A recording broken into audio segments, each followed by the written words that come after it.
حضرت عمر فاروق رضی اللہ تعالیٰ عنہ کا زمانہ ہے تو کیس آیا، ایک شخص نے 4 ایکڑ زمین بیچی، دوسرے نے خریدی۔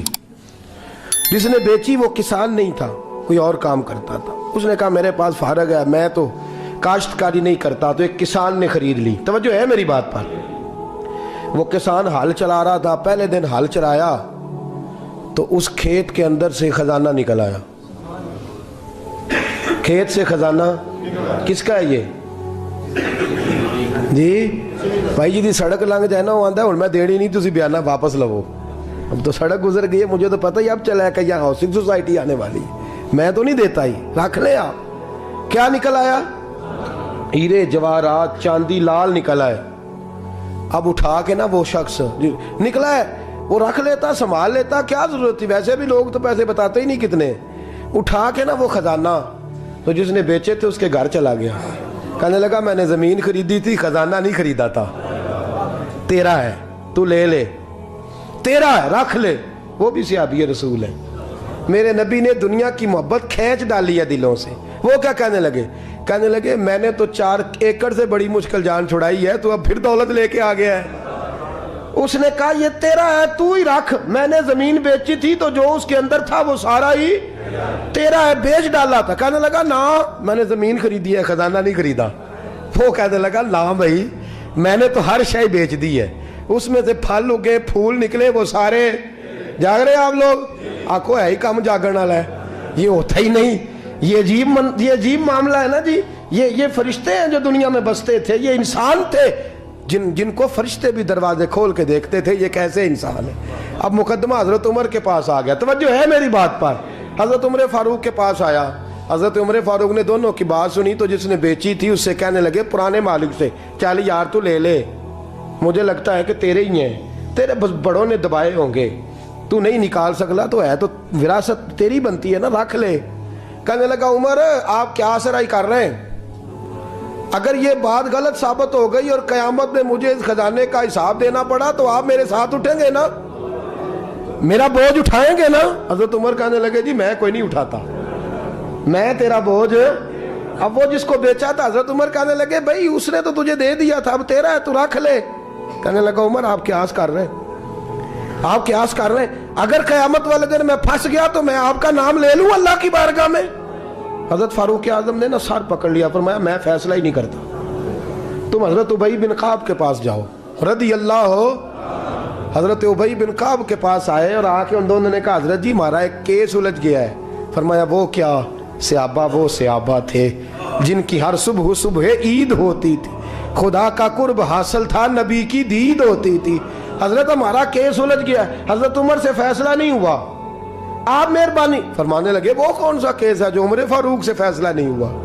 وہ کون سا کیس ہے؟ کہ حضرت جی یہ معاملہ ہے، توجہ ہے میری بات پر، یہ والا معاملہ ہے کہ اس نے بیچی ہے جگہ، میں نے خریدی ہے، اب خزانہ نکل آیا، میں کہتا ہوں تیرا ہے، یہ کہتا ہے نہیں تیرا، میرا میری نہیں۔ جی یہ کون سا دور ہے؟ بولے نا وہ کون سا دور تھا؟ خیر الناس من ینفع الناس، لوگوں میں بہتر وہ جو لوگوں کے لیے نفع بخش۔ یہ کہتا ہے خزانہ تیرا ہے، میں کہتا ہوں نہیں، تو کون سا دور ہو گیا؟ تیرا تیری کا۔ حضرت سیدنا ابی بن کعب رضی اللہ تعالیٰ عنہ نے سر جھکا لیا، کہنے لگے میں فیصلہ کیا کروں، میں بہت بڑا قاضی ہوں پر یہاں میں بھی الجھ گیا ہوں، اب فیصلہ سنو، خوبصورت فیصلہ۔ حضرت ابی بن کعب اس سے پوچھتے ہیں بیچنے والے سے تیرے بچے کتنے ہیں؟ کہنے لگا جوان بیٹا ہے۔ خریدنے والے سے کہتے ہیں تیرے کتنے بچے ہیں؟ اس نے کہا جوان بیٹی ہے۔ کہنے لگا میں ان دونوں کا نکاح کر کے سارا سامان انہیں جہیز میں دے دیتا ہوں، ان کا نکاح کر کے سارا کچھ انہیں جہیز میں دے دیتا ہوں، تیرے گھر بھی آ جائے گا، تیرے گھر بھی۔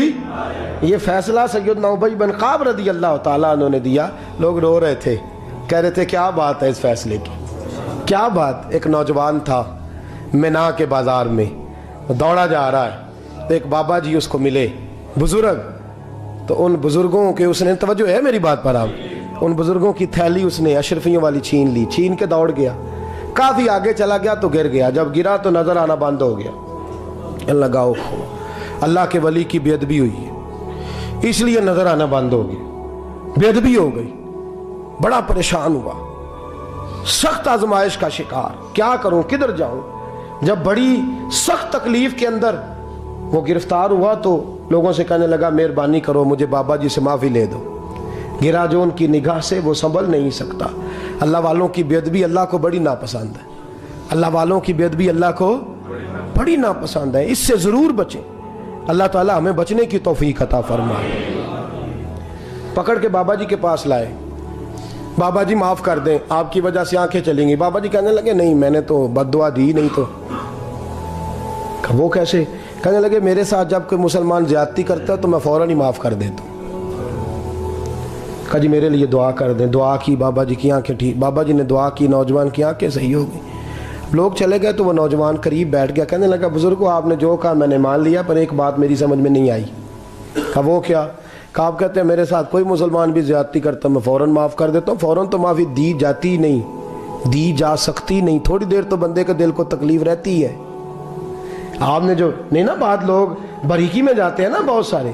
کہا جناب بندے کے دل میں تھوڑی دیر تو تکلیف, بھئی کوئی لڑائی ہو جائے تو کہتے ہیں ابھی نہیں میں نے جانا, ذرا بات ٹھنڈی ہو جائے گی تو پھر, ابھی تو بڑی چوٹیں لگی ہیں, بڑا مسئلہ بنا ہے. یہ شعوری طور پہ لوگ ایسا کرتے ہیں. کہا فوراً کیسے آپ نے معاف کر دیا؟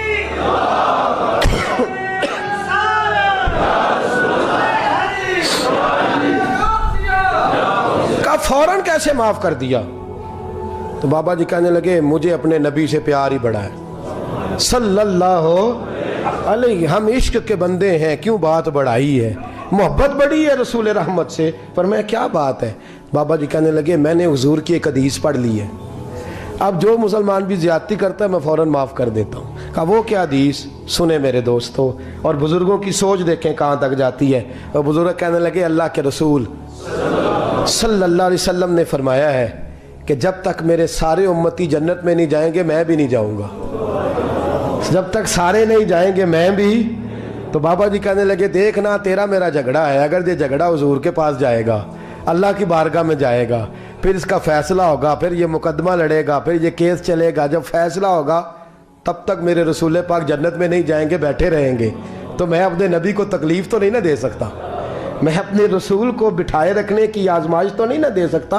لہذا جو مسلمان بھی زیادتی کرتا ہے میں فوراً ہی معاف کر دیتا ہوں, تاکہ میرے محبوب کو کوئی تکلیف. میں تیرے اور اپنے بارے میں سوچ نہیں رکھتا, میری سوچ تو ہر وقت ذات رسالت پہ لگی رہتی ہے. میرا ذہن تو ہر وقت میرے محبوب کی طرف لگا رہتا ہے. ہر وقت میں حضور کے بارے میں ہی سوچتا رہتا ہوں. ملی سوچ اپنائیں, قومی سوچ اپنائیں. زندگی میں وہ والے کام کریں جس سے قوم کو نفع حاصل ہو, ملت کا جس میں فائدہ ہو. کچھ ایسا کر جائیں زندگی میں جس سے لوگ نفع اٹھاتے رہیں.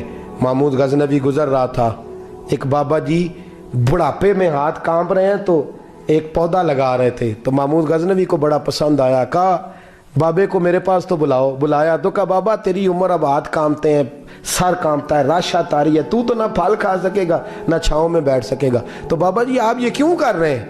بابا جی کہنے لگے چلو میں نہیں پھل کھاؤں گا, میرے پوتے تو کھائیں گے نا. بچے محمود کو بات بڑی پسند آئی. اس نے بابا جی کو ایک اشرفیوں کی تھیلی انعام میں دے دی. کہا تیری سوچ بڑی قومی ہے, بڑی ہے.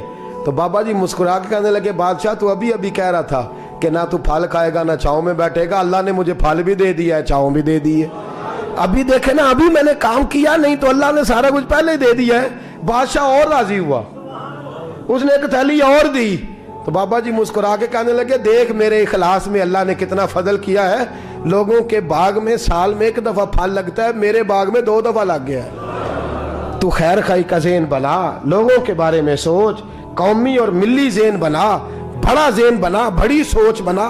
وہ والا کام کر جس سے زیادہ لوگوں کو فائدہ ہو, زیادہ لوگوں کا نفع ہو, وہ والا کام کر. قومی ملی ملت اسلامیہ کی سوچ بنا, عالم اسلام کی بات کر, مسلمان کا بھلا کر, اپنے وطن کا بھلا کر, اپنی ملت کے بارے میں سوچ.